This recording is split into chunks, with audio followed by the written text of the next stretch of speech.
Hello दोस्तों, मेरे भी चौधरी स्वागत करता हूं आप सभी का आपके अपने परिवार पार्थ एकेडमी। और आप सभी मेरे साथ पढ़ रहे हैं रेलवे के लिए पीवाई की सीरीज। इसी पीवाई की सीरीज में हम लोगों को जो 5 शिफ्ट का यानी 5 जनवरी जो 2021 का जो सेकंड शिफ्ट का पेपर हुआ था उसका कंप्लीट सॉल्यूशन हम लोगों ने लेक्चर 10 में यहाँ पर कंप्लीट डिस्कशन कर लिया था।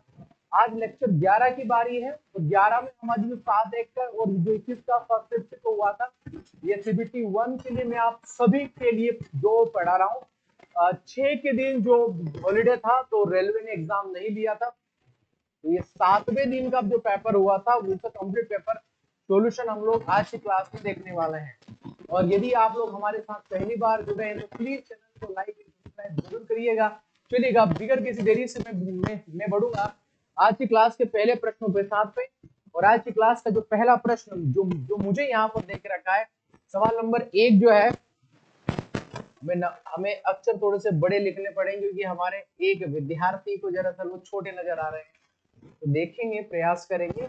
यहाँ पे 31 अक्टूबर 2020 तक प्राप्त जानकारी के अनुसार भारत में राज्य और केंद्र कितने हैं। तो ये तारीख आप लोगों को दे दी गई है। तारीख है आप सभी की 31 जनवरी। और 2000 तक भारत में कितने स्टेट और कितने यूटी आप सभी को यहाँ पर दे के रखे हैं। ठीक है, तो पहले तो आप लोगों को याद होना चाहिएगा, यदि हम लोग बात करेंगे कि 1961 में, मैं इतने ही बड़े यहाँ पर लिख सकता हूँ जो हमारे व्यूवर जो मुझे देख पा रहे हैं, क्योंकि तो राइटिंग अच्छी नहीं लगेगी आप सभी को। ठीक है, तो हमारे पास 1961 में एक दमन व दीप, कौन सा?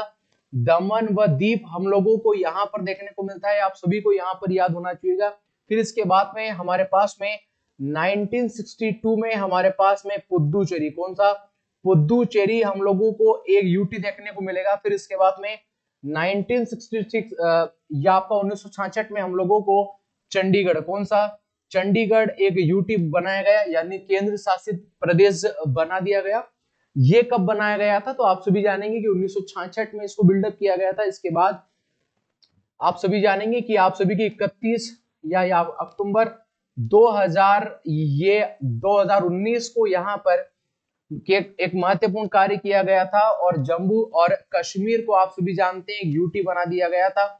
फिर इसके बाद में हमारे पास में 20 जनवरी, ये तारीख याद रखिएगा सभी विद्यार्थी, ये 20 जनवरी 2020 को एक महत्वपूर्ण कार्य ये हुआ था।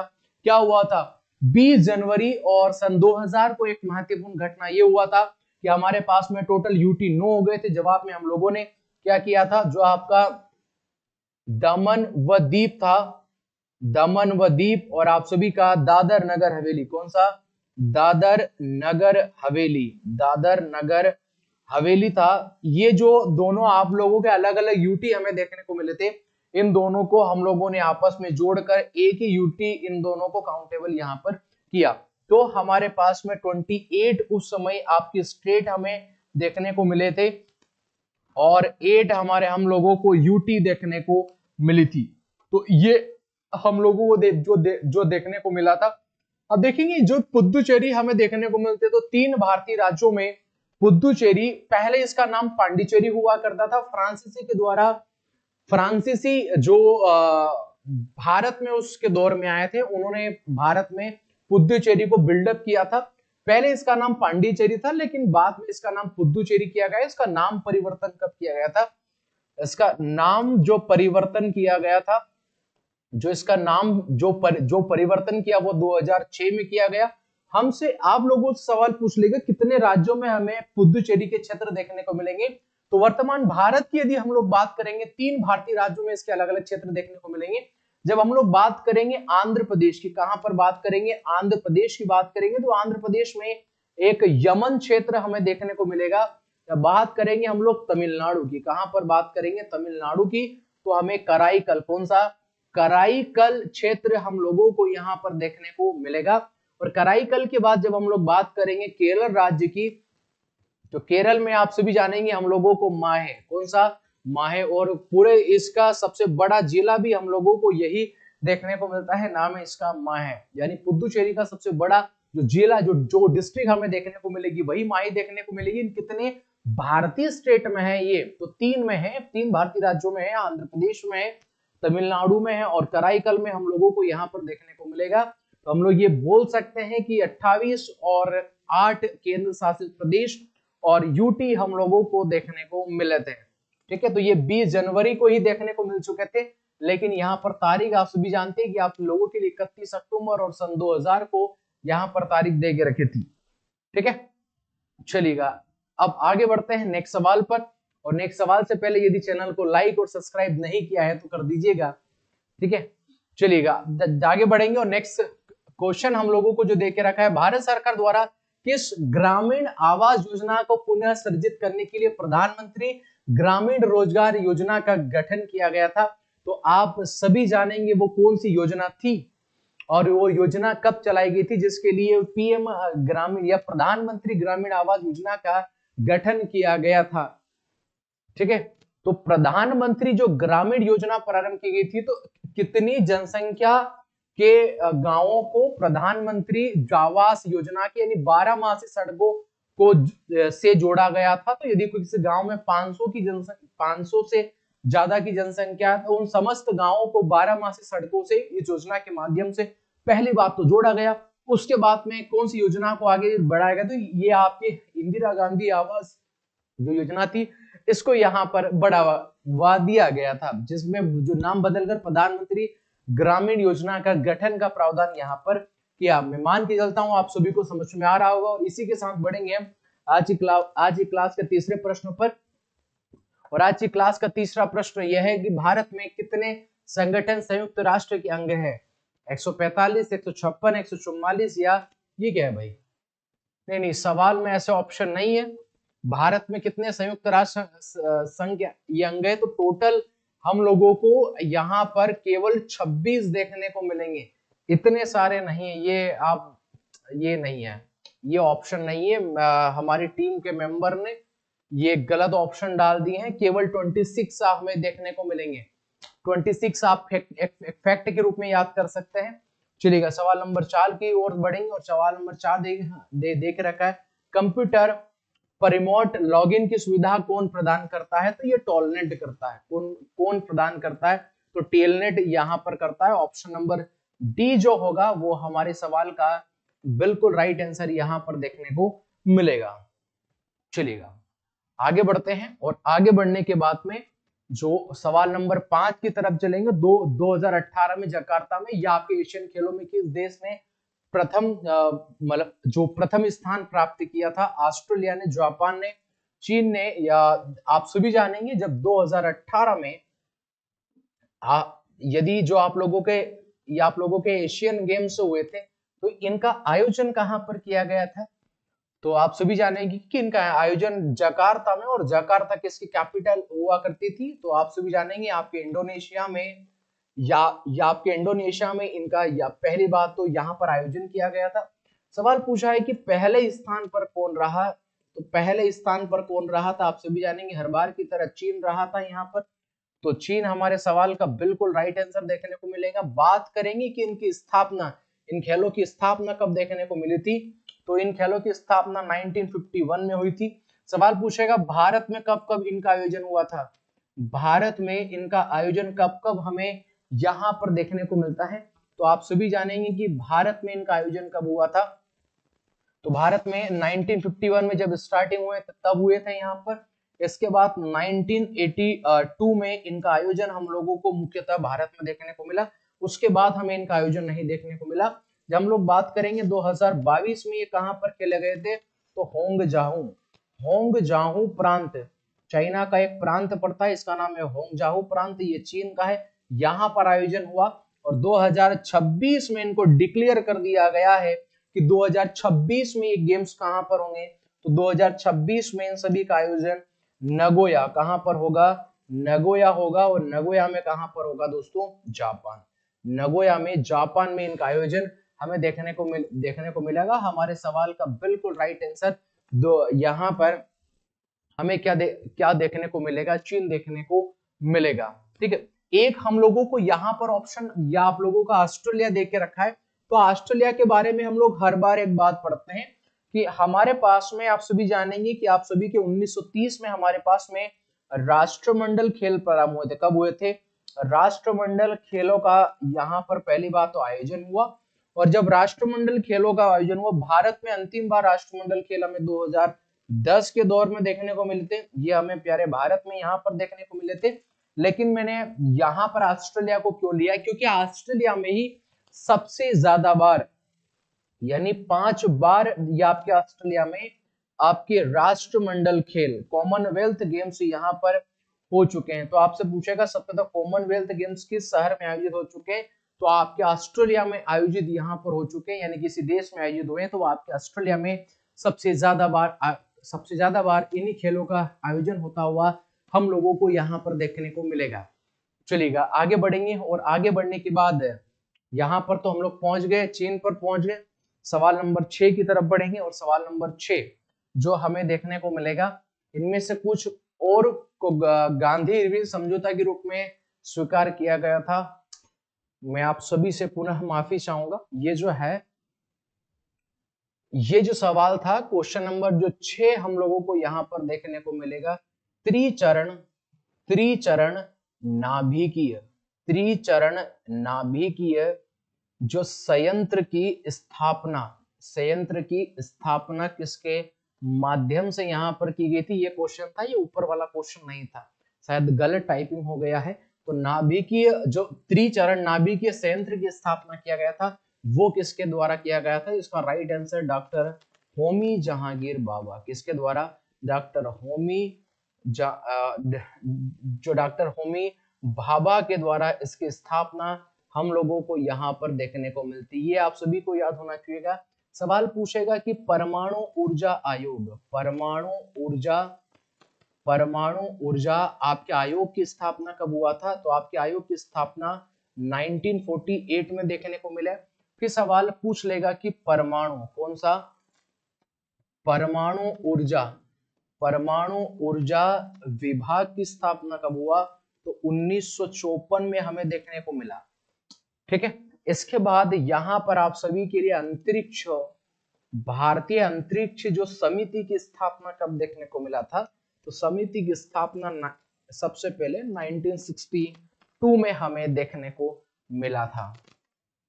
ठीक है, और हमारे पास में आप सभी जानेंगे, आप सभी हमारी संस्था जिसका नाम है इसरो, इसकी स्थापना 15 अगस्त 1959 में हमें देखने को मिली। लेकिन सुपारको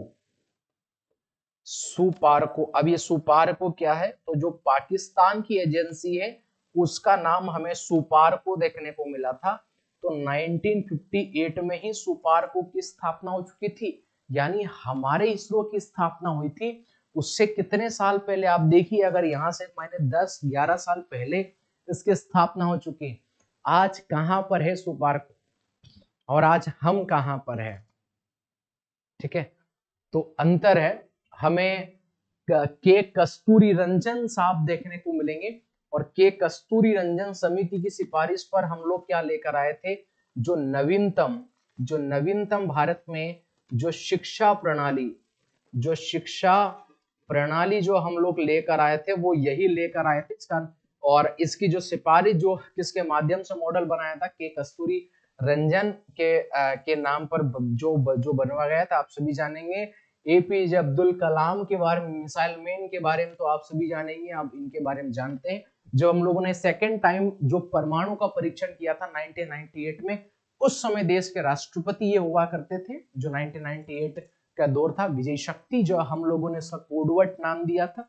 और जो उस समय देश के प्रधानमंत्री हुआ करते थे वो स्वर्गीय श्री अटल बिहारी वाजपेयी साहब हुआ करते थे। ठीक है, चलिएगा आगे बढ़ते हैं। और आगे बढ़ने के बाद 1922 में असहयोग आंदोलन का नेतृत्व किसने किया था, तो ये जो आंदोलन का नेतृत्व किसके माध्यम से हुआ था। और आप सभी जानेंगे कि असहयोग आंदोलन को जो प्रारंभ किया था वो महात्मा गांधी के ही जो माध्यम से, और इन्हीं के द्वारा नेतृत्व भी यहाँ पर किया गया था। चलिएगा आगे बढ़ते हैं और इनके बारे में देखते हैं। 1 नवंबर का कौन सी तारीख, 1 नवंबर और 1920 को इसको मुख्यतः हरी झंडी दिखाई गई, इसको प्रारंभ किया गया। और आप सभी जानते हैं कि वो घटना बीच में घटित हो गई 5 फरवरी। और आप सभी जानेंगे 1922 को यूपी के गोरखपुर में एक चोरी चोरा कांड होता है। चोरा कांड हमें देखने को मिला था। ये जो चोरी चोरा कांड जो हुआ था 5 फरवरी 1920 को देखने को मिलता है। इसमें गोरखपुर में एक पुलिस जो स्टेशन भारतीयों के द्वारा जलाया गया था आक्रोश में। जवाब में महात्मा गांधी जी ने फैसला किया था कि 12 फरवरी, कौन सी तारीख, 12 फरवरी और 1922 को महात्मा गांधी जी ने इसे समाप्त करने की यहाँ पर घोषणा कर दिया था। और यह आंदोलन जब असहयोग आंदोलन जब प्रारंभ हुआ था, उस समय महात्मा गांधी जी ने कहा था कि मेरे जीवन की हिमालय जैसी बड़ी गलती है, ये बड़ी भूल है। आप सभी से पूछ सकता है निम्नलिखित में से किस आंदोलन के बारे में महात्मा गांधी जी ने कहा था कि हिमालय जैसी मेरी ये भूल है, यह आंदोलन करना ही में हिमालय जैसे मेरी भूल है। तो यह सहयोग आंदोलन के बारे में कहा था और इसका नेतृत्व महात्मा गांधी साहब ने किया था, महात्मा गांधी जी ने किया था। ठीक है, चलिएगा तो ये आगे बढ़ते हैं। और आगे बढ़ने पर सवाल नंबर 8 जो हम लोगों को यहाँ पर देखने को मिलेगा, सवाल नंबर 8 जो देके रखा है, भारतीय राष्ट्रीय कांग्रेस के पहले मुस्लिम अध्यक्ष थे। आप सभी जानेंगे कि बदरुद्दीन तैयब जी हुआ करते थे। अबुल कलाम जो आजाद थे वो सबसे युवा हुआ करते थे। आप सभी जानेंगे यहाँ पर जो भारतीय राष्ट्रीय कांग्रेस के अध्यक्ष हुआ करते थे। टोटल कितने मुस्लिम अध्यक्ष रह चुके थे, तो टोटल 9 मुस्लिम अध्यक्ष हमें भारतीय राष्ट्रीय कांग्रेस में हमें यहाँ पर देखने को मिलते हैं। ठीक है, मैं आशा करता हूं कि आप सभी को समझ में आ रहा होगा और समझने के बाद आप सभी अच्छे से रिवीजन भी कर रहे होंगे। मैंने आप सभी को पहले भी कहा है, हम आपको पूरा पढ़ाएंगे, पूरा। हमने आपसे वादा किया था कि कंप्लीट सभी पेपरों का कंप्लीट सॉल्यूशन जो सीबीटी 1 के हुए थे, सभी सवालों का सीबीटी 1 के सवालों का आप लोगों को कंप्लीट पेपर सॉल्यूशन दे, जो हमारे यूट्यूब चैनल पर देखने को मिलेगा, जो कि सीरीज चल रही है पीवाईक्यू सीरीज के नाम से। मैंने ये भी कहा था कि जैसे ही आप लोगों का दरोगा भर्ती होती है, उसके लिए मेरे पास बहुत सारे दरोगा भर्ती के लिए जो आपकी जो रिलेटेड आप सभी के लिए आरपीएफ में होने वाला है, उसके लिए मैं एक कंप्लीट बेस लेके आऊंगा। लेकिन मैंने आप लोगों से वादा किया था पीवाईक्यू सीरीज को हम बंद नहीं करेंगे। शायद 11वां लेक्चर हमारा चल रहा है, जिसमें 2 क्लासों का हम लोगों ने कंप्लीट रिवीजन, टोटल 12 से 13 हमारी पीवाईक्यू सीरीज में क्लासेस हो चुकी। मैं आप लोगों को ये बोलना चाह रहा था, हम लोगों ने वादा किया था पीवाईक्यू सीरीज आप लोगों के लिए लेकर आएंगे, मैं लेकर आया। और जो कंटिन्यूसली क्लासेस आप सभी के यूट्यूब चैनल पार्थ एकेडमी पे देखने को मिल रही है। अब जो सीबीटी 2 होगा रेलवे में, सीबीटी 1 तो आप पास कर लिए जाओगे, हमें भरोसा है आप सभी पर। जो सीबीटी 2 होगा उसके लिए भी मैं आप सभी से वादा करता हूं कि सीबीटी 2 जब तक आप लोगों का एनटीपीसी का नहीं होगा, पीवाईक्यू का कंप्लीट पेपर सॉल्यूशन आप सभी को इसी यूट्यूब चैनल पर देखने को मिलेगा। कहीं और जाने की जरूरत नहीं। 50 सवाल रहेंगे, हर एक सवाल का कंप्लीट डिटेल सॉल्यूशन जिस तरीके से हम लोग अभी कर रहे हैं, इसी तरीके से आप लोगों को देखने को मिलेगा। मैंने आप लोगों से पहले भी कहा है, यदि हम लोग पीवाईक्यू कर रहे हैं तो हमारे लिए एक सबसे बड़ा स्ट्रॉन्ग पॉइंट यही है। चाहे वो मैथ्स में कर रहा हूँ, रीजनिंग में कर रहे हूँ, जीएस में कर रहा हूँ, चाहे मैथ्स में कर रहा हूँ, हमें पेपर का पैटर्न पता चल रहा है। मैं पहले से बोलता आ रहा हूँ कि सवाल कई बार रिपीटेशन हो रहे। ऐसे ही उठकर जो पहली शिफ्ट का सवाल था वो 3 दिन बाद की शिफ्ट में दे रहा है, तो रिपीटेशन हो रहा है। इसके बाद हमारे पास में जैसे अभी तो हम मिक्स जो चैप्टर पढ़ रहे हैं, हमारे पास प्रमुख रूप से ज्योग्राफी, पॉलिटी या आपकी इकोनॉमी, हिस्ट्री हमें देखने को मिलेगा। 4 सब्जेक्ट तो ये आप सभी को तैयार करना है। इसके बाद साइंस और टेक, विज्ञान और प्रौद्योगिकी आप लोगों को पढ़ना है, पर्यावरण आप लोगों को पढ़ना है। ये करंट अफेयर पर आप सभी का फोकस होना चाहिए। खासकर सरकार ने जितनी भी नवीनतम योजनाएं 2020 के बाद 24 के अंतराल में निकाली, इन सभी योजनाएं आप सभी को याद होना चाहिए। तो कुल मिलाकर कि कई चीजें आप लोगों को अभी पढ़ना बाकी है, हमें पढ़ाना बाकी, तब हम लोग बोल सकते हैं कि नहीं सीबीटी 2 के लिए भी आप लोग 42 क्वेश्चन जीएस में राइट बना सकते हैं। मैं आप लोगों को जीएस को पढ़ने के लिए इसलिए भी बोल रहा हूं, मेरी बात जरा ध्यान से सुनिएगा, क्योंकि आप जिस एग्जाम में बैठने वाले हैं उसमें कंपटीशन पहली बात तो बहुत कम है, लेकिन उस कंपटीशन की खोपड़ी में छेद करने की जिम्मेदारी हमारी है, आपकी और मेरी, हम दोनों की मिलकर यहाँ पे जवाबदारी है कि वो कितनी भी सीट पे यदि कंपटीशन हो तो एक सीट तो हम लोगों को वहां पर चाहिए। एक सीट मिलेगी भी ऐसे जिसे आप लोग पढ़ेंगे। जीएस में केवल ज्योग्राफी पॉलिटी हिस्ट्री पढ़ना कंप्लीटेशन नहीं है, विज्ञान और प्रौद्योगिकी भी आप लोगों को पढ़ना पड़ेगा, क्वेश्चन आएंगे, कंप्यूटर भी आपको पढ़ना पड़ेगा, पर्यावरण भी आपको पढ़ना पड़ेगा, करंट अफेयर भी आप लोगों को पढ़ना पड़ेगा। लेकिन मैं इस यूट्यूब चैनल पर आप सभी को फिर से एक वादा करता हूं कि मैं आप लोगों को कंप्लीट पीवाई के जितने क्वेश्चन आए थे, चाहे वो ज्योग्राफी का आया, चाहे पॉलिटी का आया, चाहे वो हिस्ट्री का आया, सभी कंप्लीट पेपर सॉल्यूशन मैं आप लोगों के लिए लेकर आऊंगा। 1 या 2 दिन की बात और जरा वेट करिएगा, एक बेच आप लोगों को देखने को मिलेगी। हाँ, लेकिन उस बेच का नाम सजेस्ट आप मुझे कर सकते हैं, उस बेच का मैं क्या नाम रखूंगा। कंप्लीट 7 दिन तो क्लास लेकर नहीं आऊंगा, लेकिन जब मैं पढ़ाऊंगा उन पीवाईक्यू क्वेश्चन को, चाहे ज्योग्राफी का, पॉलिटी का, हिस्ट्री का, इकोनॉमिक का रहे, आप बस उस क्लास को पढ़ के चली जाइएगा। मैं दावा करता हूं कि इसी क्लास से यदि ज्योग्राफी, पॉलिटी, हिस्ट्री में क्वेश्चन आया तो उस क्लास से बाहर देखने को नहीं मिलेगा। उसके बाद विज्ञान और प्रौद्योगिकी हो गया, करंट अफेयर हो गया, ये सब चीजें मैं मेरी सारी जितनी भी ऑफलाइन बैच है वहां पे पढ़ा रहा हूँ। यदि आप लोग चाहते हैं कि वो भी पढ़ना, तो आप हमारे देवास के सेंटर पे आ सकते हैं। वहां पर बिल्कुल बेहद अच्छे तरीके से हम लोग करंट अफेयर पढ़ रहे हैं, स्टैटिक जीके पढ़ रहे हैं और विज्ञान और प्रौद्योगिकी पढ़ रहे हैं। ठीक है, तो कुछ 1 या 2 दिन का और समय लगेगा, उसके दरमियान में हम लोग आप सभी के लिए एक बेच लेकर आऊंगा। हम लोगों ने कहा है कि उस बेच का नाम यदि आप सजेस्ट कर सकते हैं तो बिल्कुल करिएगा। ठीक है, ये हमारे सवाल का आंसर देखने को मिला था। क्वेश्चन नंबर 9 पे चलेंगे। भारत के अंतरिक्ष कार्यक्रम का जनक किसे कहा जाता है? आप सभी जानेंगे, विक्रम साराभाई साहब को कहा जाता है। ऑप्शन नंबर ए जो होगा, यही हमारे सवाल का बिल्कुल राइट आंसर यहाँ पर देखने को मिलेगा। सवाल नंबर 10 पर चलेंगे, और इनमें से कौन सा देश 2023 में आपके एशिया का फुटबॉल टूर्नामेंट की मेजबानी करेगा? तो ये करेगा नहीं की थी, तो किसके द्वारा किया गया था? तो चीन के द्वारा यहाँ पर यह मेजबानी किया गया था। ठीक है, तो ऑप्शन नंबर बी पर जाएंगे, जो हमारे सवाल का बिल्कुल राइट आंसर देखने को मिलेगा। 2018 में 11वां विश्व हिंदी सम्मेलन का आयोजन कहां पर हुआ था?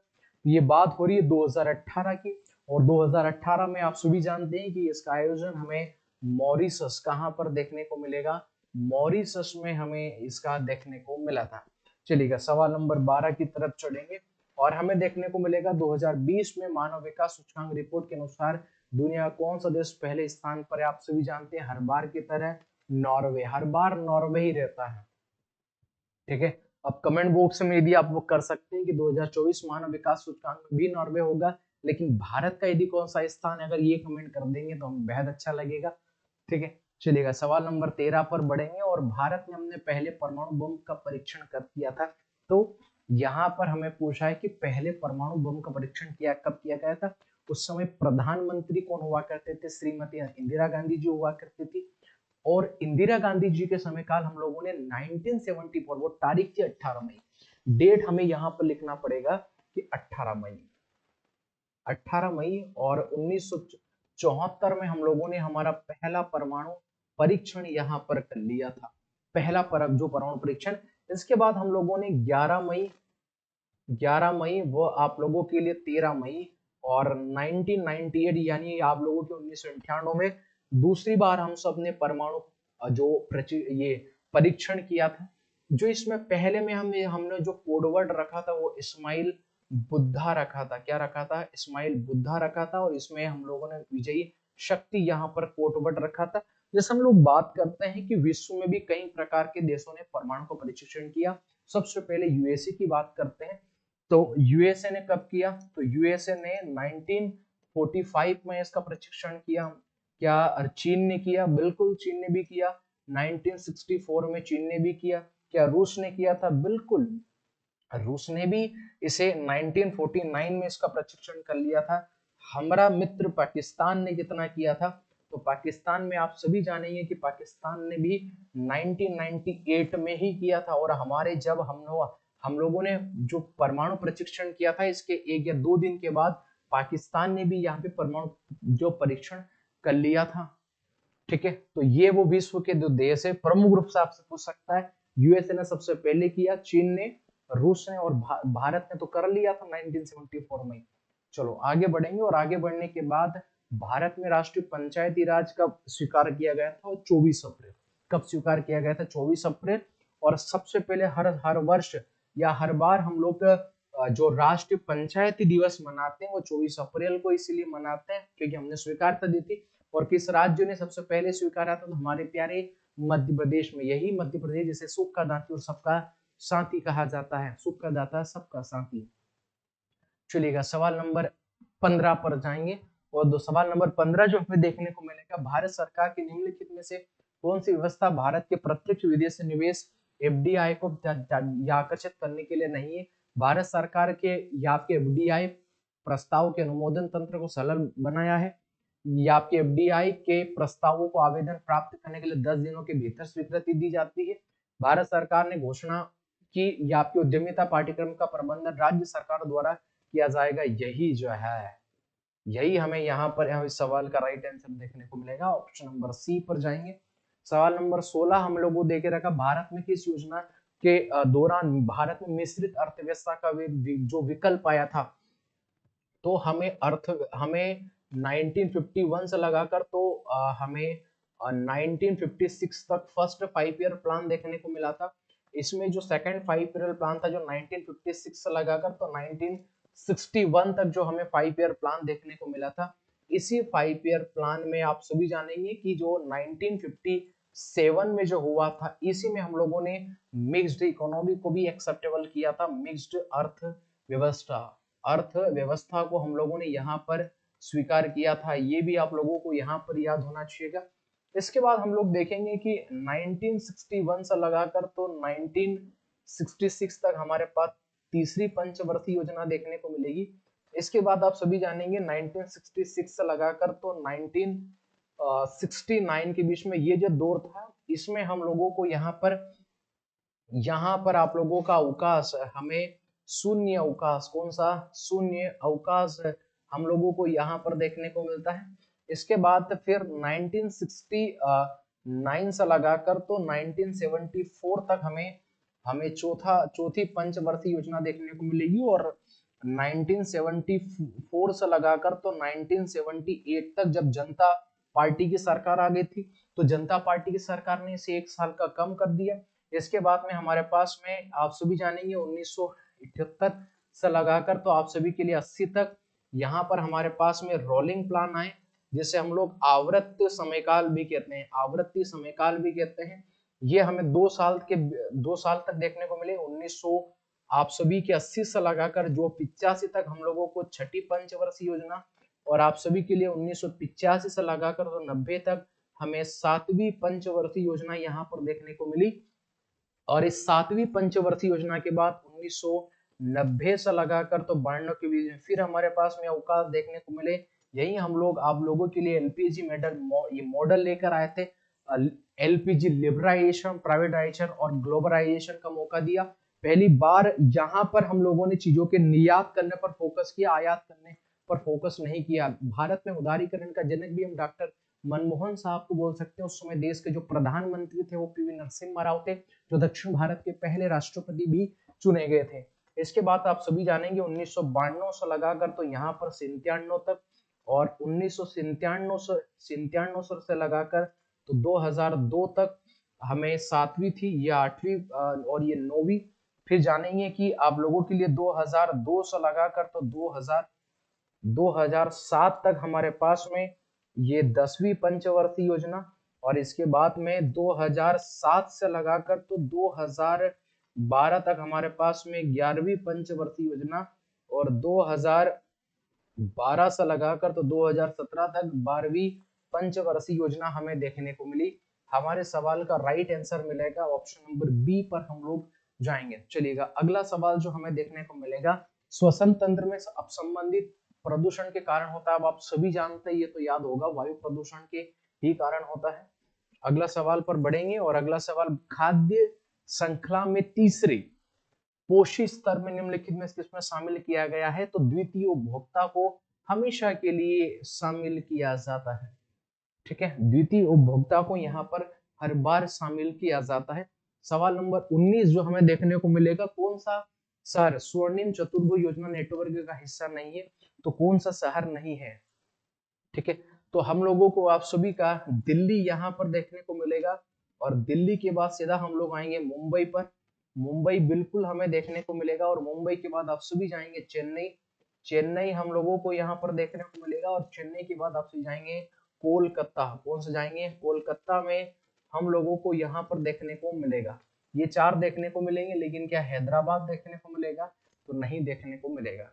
बाकी ये चार हमें शहर इसकी योजना के अंतर्गत देखने को मिलेंगे। सवाल नंबर 20 पर जाएंगे, और 20 अति महत्वपूर्ण सवाल है। वे प्रसिद्ध भारतीय महिला वकील कौन थे जिन्होंने भारतीय दंड संहिता आईपीसी की धारा 377 के विरुद्ध कानूनी लड़ाई का नेतृत्व किया था?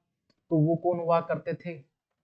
हुआ करते मेनका गुरुस्वामी और अरुंधति काटजू। कौन हुआ करते थे? ऑप्शन नंबर सी, ये दोनों हुआ करते थे। अति महत्वपूर्ण पड़ सकता है एग्जाम के दृष्टिकोण से, आप सभी याद रखिएगा। चलिएगा आगे बढ़ते हैं, और आगे बढ़ने पर 21 जो क्वेश्चन आप सभी के लिए देखने को मिलेगा। सब आपसे पूछा है दुनिया का सबसे व्यस्त समुद्री जो मार्ग कौन सा है, तो जो है वो कौन सा देखने को मिलेगा? तो आप सभी के लिए उत्तरी अटलांटिक समुद्र मार्ग, द नॉर्थ अटलांटिक जो सी है, ये हमें सबसे व्यस्त यहाँ पर देखने को मिलेगा। इसके बाद जो यूरोप कॉन्टिनेंट का सबसे व्यस्त हवाई जो जो पोर्ट है, वो रॉटरडम जो है वो सबसे व्यस्त देखने को मिलेगा। यूरोप में एक राइन रिवर बहती है, सबसे व्यस्त हमें जो ट्रांसपोर्ट सिस्टम की जो रिवर देखने को मिलेगी सबसे व्यस्त रूप में, वही हम लोगों को देखने को मिलेगी। और सबसे व्यस्त यदि नहर देखने को मिलेगी जो व्यापारिक दृष्टिकोण से, अर्थव्यवस्था के दृष्टिकोण से भारत और सभी देशों के लिए यदि महत्वपूर्ण रहती है, तो वो है आप लोगों की स्वेज नहर। और स्वेज नहर की स्थापना 1868 में की गई थी। 159 किलोमीटर की टोटल लंबाई है। किन सागरों को जोड़ती है? एक तरफ लाल सागर, एक तरफ भूमध्य सागर है। और किस देश के अधीन है? तो मिस्र देश के लिए अधीन है। ठीक है, चलिएगा आगे बढ़ते हैं, और सवाल नंबर 22 जो हम लोगों को दे के रखा है, पेरीफेरल 10 में कितने आउटपुट लगे होते हैं? तो कितने आउटपुट लगे होते हैं? 264 आउटपुट लगे होते हैं। ठीक है, और लगे होते हैं, ये हमारे सवाल का राइट आंसर रहेगा। और सवाल नंबर आगे बढ़ेंगे, और अगस्त 2019 तक प्राप्त जानकारी के अनुसार घरेलू विदेशी पर्वतारोहण के लिए हिमालय कितनी चोटियां ट्रैकिंग हेतु खुली है? ये है, तो ये 140 खुली है। कितने? ये ऐसे डाटा है जो मैं बता रहा हूं कि हम सही कर ही नहीं सकते, लेकिन हाँ यदि पीवाईक्यू में आया था तो हम लोगों को याद होना चाहिएगा। सवाल नंबर 24 पर चलेंगे, और सवाल नंबर 24 जो हमें देखने को मिलेगा, पर्यावरण और वन के संदर्भ में WCCB का पूर्ण नाम क्या है? ये WCCB का पूरा नाम हमें क्या देखने को मिलेगा? तो वाइल्ड लाइफ क्राइम ब्यूरो हमें देखने को मिलेगा। ऑप्शन नंबर सी हमारे सवाल का बिल्कुल राइट आंसर देखने को मिलेगा। अब आप सब मुझे कमेंट बॉक्स में जवाब दीजिएगा, पहली बार वन रिपोर्ट का प्रकाशन कब किया गया था भारत में? ठीक है, चलेगा सवाल नंबर 25 पर चलेंगे, और 25 जो हमें देखने को मिलेगा कि भारत ने 2017 में विवादित के संबंध में बीजिंग के खिलाफ विरोध के लिए बात पहले बेल्ट एंड रोड फोरम का बहिष्कार किया। तो ये लोग क्या कर रहे हैं कि चाइना वाले जो जम्मू कश्मीर का हिस्सा, क्योंकि आप सभी जान रहे हैं JNK तो भारत का हिस्सा है, इसमें कोई अस्वीकारता भारतीयों लोगों को भी नहीं है। अब इसमें क्या है कि जो पाकिस्तान जाते हुए उस जम्मू कश्मीर के हिस्से में, जो जम्मू कश्मीर का हिस्सा पाकिस्तान है, उस रास्ते से होकर एक सड़क मार्ग का निर्माण कर रहा है। यानी चीन पाकिस्तान आर्थिक जो गलियारा का एक निर्माण कर रहा है। ठीक है, ये गलियारा का निर्माण कर रहा है, तो ये बलूचिस्तान तक जाएगा चाइना के। ठीक है, बलूचिस्तान तक। बट इसी का विरोध हम लोग कर रहे थे। ऑप्शन नंबर ए जो है वो हमारे सवाल का बिल्कुल राइट आंसर यहाँ पर देखने को मिलेगा। सवाल नंबर 26 पे चलेंगे। निम्नलिखित कौन सा कार्बन का एक अपरूप है? आप सभी जानते हैं हीरा। हीरा अपरूप हम लोगों को यहाँ पर देखने को मिलेगा। ऑप्शन नंबर जो ए है यही हमारे सवाल का बिल्कुल राइट आंसर है। सवाल नंबर 27 पे चलेंगे। निम्नलिखित कौन सा कंप्यूटर का घटक नहीं है? ALU नहीं है, पहला दे के रखा है ALU नहीं है। इसके बाद में मेमोरी नहीं है, CPU कागज। अब कागज नहीं होगा, अभी ऐसे सवाल आ जाते हैं जो हमें सही करने पड़ते हैं, एक नंबर दे के जाते हैं कंप्यूटर में। चलिएगा आगे बढ़ने के बाद जो सवाल नंबर 28 जो हमें दे के रखा है, द्वितीय विश्व युद्ध से प्रभावित देशों के बच्चों और माताओं को आपातकालीन भोजन और स्वास्थ्य देखभाल प्रदान करने के लिए संयुक्त राष्ट्र द्वारा कौन सी एजेंसी बनाई गई थी। तो ये कौन सी ये आपकी एजेंसी बनाई गई थी? ये संयुक्त राष्ट्र अमेरिका में जो चलती किसकी, एक ही देश की चलेगी, यूएसए। यही दंगा करवाता है, संस्थान भी यही जो देता है। मतलब बीमारी जो जो अभी ये नहीं बोलते कि पूरे विश्व में बीमारी फैलाई है, तो यही बीमारी फैलाता है। दवा भी यही जो बनाता है और वही लूट कर भी चला जाता है। ठीक है, ये यूनिसेफ संस्था बनाई थी। ठीक है, अच्छा सवाल नंबर नेक्स्ट पे बढ़ेंगे। 29, खिलाफत आंदोलन का नेतृत्व किसने किया था? तो खिलाफत जो आंदोलन आप सभी जानेंगे कि 1919 में के दौर में खिलाफत आंदोलन का नेतृत्व, क्योंकि उस समय जो तुर्की होते थे, और तुर्की में उस समय खलीफा, वहां के जो सुल्तान थे उनके पास खलीफा का पद था। अब खलीफा क्या होते, तो हजरत मोहम्मद साहब के जितने भी शिष्य हुए सारे खलीफा कहलाए। तो उनके पास खलीफा का पद था। जवाब में ब्रिटिश सरकार जो उनके खलीफा के पद को समाप्त कर रही थी, तो वहां वाले लोगों ने जो नेतृत्व कमाल राका पासा ने बड़ी तादाद में लेकर विरोध किया। भारत में भी शौकत अली और मोहम्मद अली ने यहाँ पर विरोध दर्ज किया था, लेकिन इन्हें एक बड़े शख्स की आवश्यकता थी जो सभी लोगों को भारत में जोड़ सके। और उस समय भी 1930 आप 1920 वाला दौर में आप सभी जानते हैं सबसे बड़ा व्यक्ति जो फेमस हो चुके थे वो महात्मा गांधी। तो ऑल इंडिया खिलाफत जो समिति बनाई गई उसके अध्यक्ष भी महात्मा गांधी सब आगे चलकर बनाए गए थे। लेकिन ये हमारे सवाल का राइट आंसर होगा शौकत अली और मोहम्मद अली। और यह अगला सवाल आप सभी के लिए होमवर्क के लिए 2019 की जीडीपी रैंकिंग के अनुसार अर्थव्यवस्था के आकार के संदर्भ में भारत की क्या रैंक थी? इस सवाल का आप सभी को मुझे जवाब बताना है। ठीक है, तो आज की क्लास में इतना ही, मिलेंगे कल की क्लास में। आप सभी का धन्यवाद।